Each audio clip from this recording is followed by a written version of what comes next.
আমাৰ মাজৰে এজনী কণমানি ছোৱালী, বয়স মাত্ৰ 11 বছৰ। তাইৰ নাম হ'ল পূৰ্ণিমা দলে। কিডনী এটাৰ বিশেষ জটিল ৰোগত আক্ৰান্ত হৈ বৰ্তমানে তাই গুৱাহাটী চিকিৎসা মহাবিদ্যালয়ৰ ইউৰ'লজি বিভাগত ভৰ্তি হৈ আছে। প্ৰথম পৰ্যায়ৰ চিকিৎসাত কণমানিজনীৰ পৰিয়ালটোৱে চিকিৎসা ব্যয়ৰ নামত ঘৰৰ মাটি সম্পত্তি বিক্ৰী কৰিবলগীয়া হৈছিল। আৰু তেনে সময়তে এজন মানৱ দৰদী ব্যক্তি তেখেতসকলৰ ঘৰত উপস্থিত হৈছিল। সেইজনক আপোনালোক সকলোৱে চিনি পায়, সমগ্ৰ অসমবাসীৰ মানুহে চিনি পায়, যিজনে বিভিন্নজন ব্যক্তিৰ মুখত হাঁহি বিৰিঙাবলৈ সক্ষম হৈছে, যিজন ব্যক্তিয়ে বিভিন্ন সময়ত আৰ্তজনক সহায় সহযোগ কৰি আহিছে, যিজন ব্যক্তিয়ে বিভিন্নজনক জীয়াই থকাৰ সপোন দিছে, তেনে এজন মানৱ দৰদী ব্যক্তিৰ উপস্থিতিত তেখেতসকলৰ পৰিয়ালটোত যেন সেইদিনা নতুন দিগন্তৰ সূচনা হ'ল। আৰু সেইজনে হ'ল মানৱ দৰদী যুৱক মিষ্টাৰ বিটু। আপোনালোক সকলোৱে চিনি পায়, সমগ্ৰ অসমবাসী মানুহে চিনি পায়। এতিয়া এই মিষ্টাৰ বিটুৰ তত্ত্বাৱধানতেই এই কণমানিজনীয়ে গুৱাহাটী চিকিৎসা মহাবিদ্যালয়ত ভৰ্তি হৈ থকাৰ সুযোগ লাভ কৰিছে। প্ৰথমতে আমি তেখেতৰ অনুমতি সাপেক্ষে দুটামান সৰু ভিডিঅ' ক্লিপৰ জৰিয়তে তেখেতৰ মহানুভৱতাৰ নিদৰ্শন অলপ চাই লওঁচোন আহক। ৰাতি ঠাণ্ডা লাগে নেকি?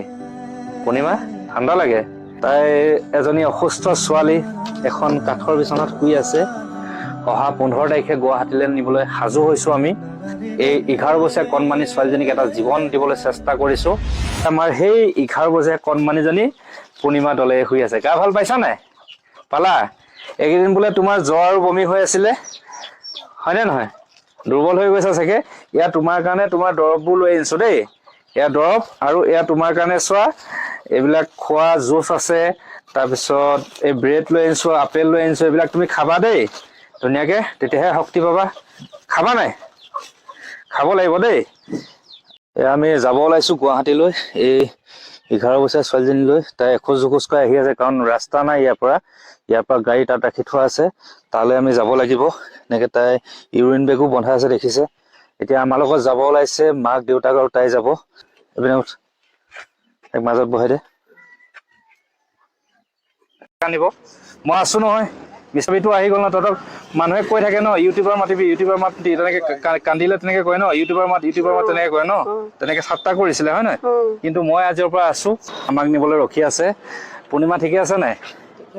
তহঁতি বোলে কৈছিলি হেনো কি এনেকুৱা ঘূৰি পকি বোলে আমি পাত্তা নোপোৱা হৈছো, মৰি থাকিম বুলি কৈছিলি হা? এই বিনীতাৰ আগত হয়নে? এই মানে ঘূৰি পকি কথা ক'ব নাজানে, কলৈকো যাব নোৱাৰে, সেইকাৰণে মানে তাই মানে তেনেকে ভাবি গৈছিলি ন? কেলে ভাবিছিলি? মই আছো নহয়, কেলে চিন্তা কৰিছ? চিন্তা কৰিব নালাগে নহয়, মই আছো নহয়। এতিয়া মই অহাৰ কাৰণে ভাল লাগিছে নাই? আজিৰ পৰা চিন্তা নকৰিবি আৰু দেই, মই আহি গলো। চ' এয়া বিনীতা মাক। আৰু এজনী হ'ল আমাৰ সেই কণমানিজনী, যাক মই থৈ গৈছিলো যোৱা বৃহস্পতিবাৰে, আৰু যাক লগ কৰিবলৈ আজি মই হঠাতে আহিবলগীয়া হ'ল, তাই সুস্থতা কামনা কৰি। গা চা ভাল লাগিছে নাই পূৰ্ণিমা? হা? বেয়া লাগি আছে নেকি? আৰু পেচাবৰ পাইপডাল খুলিলে নাই? খুলিলে? এতিয়া ভাল লাগিছে থাকি? ভাত খাব পাৰিছ নাই? পাৰিছ? ধুনীয়াকে খাই আছ? ডক্তৰ আহি আছে নে তোৰ ওচৰলৈ? আহি আছে ধুনীয়াকে?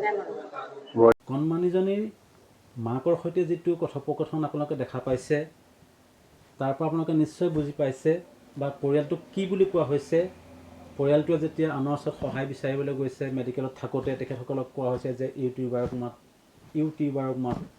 কিন্তু মিষ্টাৰ বিটুৱে কি কৰিবলৈ গৈ আছে? আপোনালোকে তেখেতৰ যিবিলাক ভিডিঅ' চাইছে, ভিডিঅ'বিলাকত আপোনালোকে নিশ্চয় দেখা পাইছে যে তেখেত কাৰোবাৰ কাৰণে আজি ভগৱান। এই পৰিয়ালটোৰ কাৰণেও আজি মিষ্টাৰ বিটু ভগৱান। গতিকে আমি এই পাহতে আমি মিষ্টাৰ বিটুক বহুত ধন্যবাদ জ্ঞাপন কৰিছোঁ। লগতে আমি তেখেতক অনুৰোধ জনাম যে তেখেতে যাতে এই বস্তুবিলাকলৈ, এই কথাবিলাকলৈ অকণো মন কাণ নকৰে, যাতে কোনে কি কৈ থাকক আপুনি সেইখিনি কথালৈ গুৰুত্ব নিদিব। আপুনি আপোনাৰ কামত আগবাঢ়ি গৈ থাকক। অসমবাসী আপোনাৰ লগত আছে, আমিও আপোনাৰ লগত আছোঁ। গতিকে আপুনি আগবাঢ়ি গৈ থাকক আৰু এনেদৰে আপোনাৰ জয়যাত্ৰা অব্যাহত থাকক, আমি তাৰে কামনা কৰিছোঁ।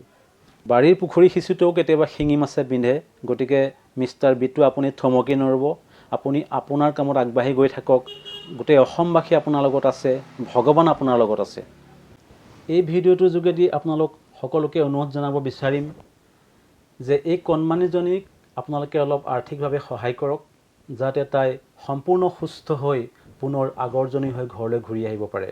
গতিকে মিষ্টাৰ বিটোক আপোনালোকে আশীৰ্বাদ দিব, ধন্যবাদ দিব, মৰম দিব আপোনালোকে, যাতে তেখেতে পৰৱৰ্তী সময়ত সমাজৰ বাবে এনেকুৱা কাম কৰি যাব পাৰে, সমাজৰ বাবে সদায় আদৰ্শ হৈ ৰ'ব পাৰে। গতিকে আপোনালোকে ভিডিঅ'টো যিমান পাৰে সিমান শ্বেয়াৰ কৰিব। গতিকে আজিলৈ আহোঁ, পুনৰ এটা নতুন ভিডিঅ'ৰ সৈতে লগ পাম। সকলোকে ধন্যবাদ।